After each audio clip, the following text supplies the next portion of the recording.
first question is, what are the barriers, the internal barriers that you find in the organization in terms of implementing, your sustainability strategy? So if you want to start, Punki, do you want to start opening fire with this one? I'm not sure about the fire part. Okay, it's just figurative. You don't have to literally do it. Yeah, I mean, I think, the barriers are definitely prevalent when it comes to strategy, but I think a nice way of getting people over the line is likely to tell them, or remind them that the fear of being a failure, Mhm. is much stronger than the hope of being a genius. So everybody wants to be a genius, and then you've got them. So I think the challenge is, to a greater extent, particularly with sustainability, is that sustainability is obviously a concept that is foreign, to a lot of people. And then also, when you look at the frameworks that are out there, there's a plethora of frameworks which can be very daunting and confusing to people. So you have to remember then that, as people, we are simple. We prefer simple stories, rather than complexity. And then it becomes important, as a strategy lead in particular, to be able to walk the journey with people. And I think what I like a lot is that, if you think about the sustainability development goals, one of the core foundational principles of the SDGs is about taking people along with you. So if you do that, and you do that exceptionally well, you find that the barriers, tend to come down quite quickly. And I think, for me, is it's all about, buy-in. At the end of the day, you've got to solicit, people's buy-in. And to solicit people's buy-in is not easy. So you have to be almost like a subject matter expert, so that you get them over the line. I think someone actually once reminded me that, any solid strategy, is developed through putting data, in front of people.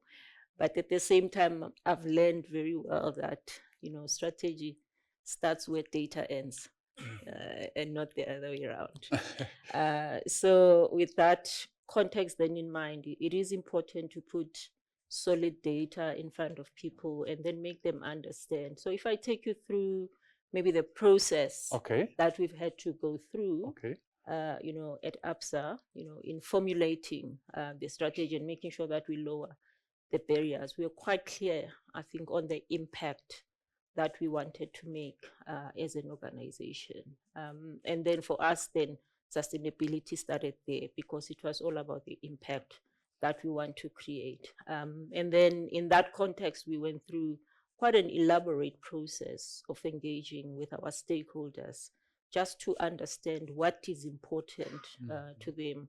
And then on the back of that, stakeholders then informed us what was important to them. And stakeholders included, regulators, communities, shareholders, clients. So it was quite an intense process.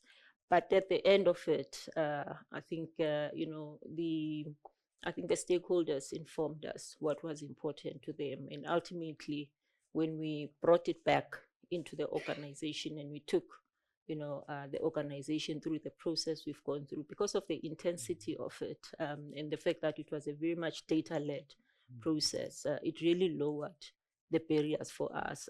And then it helped us, to sell the strategy in a meaningful way.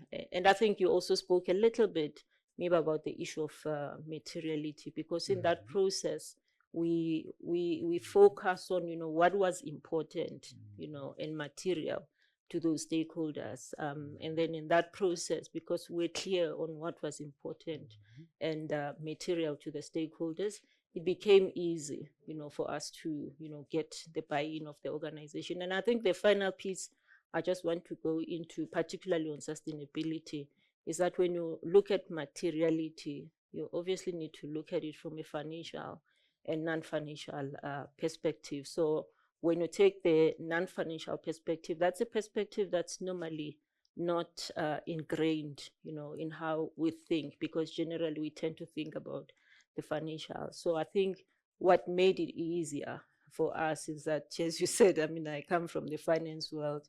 So, translating the finances into what they mean, I think from an impact perspective, it became a lot more easy to combine the two. And then I think when you look at it, a lot of people in sustainability refer to the concept of double materiality. Mm-hmm. So we're able to effectively address, I think, double materiality in a manner that was, simplified and well understood. And I think the organization was appreciative of that. So it made it easier, I think, to ultimately start engaging with the strategy in its fullest form. And maybe the last element I'll touch on before then I hand over back to you was we saw from the beginning just the sheer importance of, intertwining and combining both sustainability and strategy, because trying to do it, on the side, it really wasn't gonna work, because then people want to understand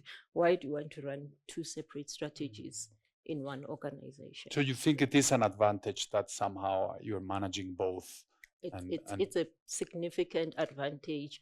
I don't think that it would have been easy, to take people on the journey, particularly because if from where I'm sitting is, if you a single individual, almost selling the plan, quite easy, I think, to articulate why it's important, to also focus on sustainability.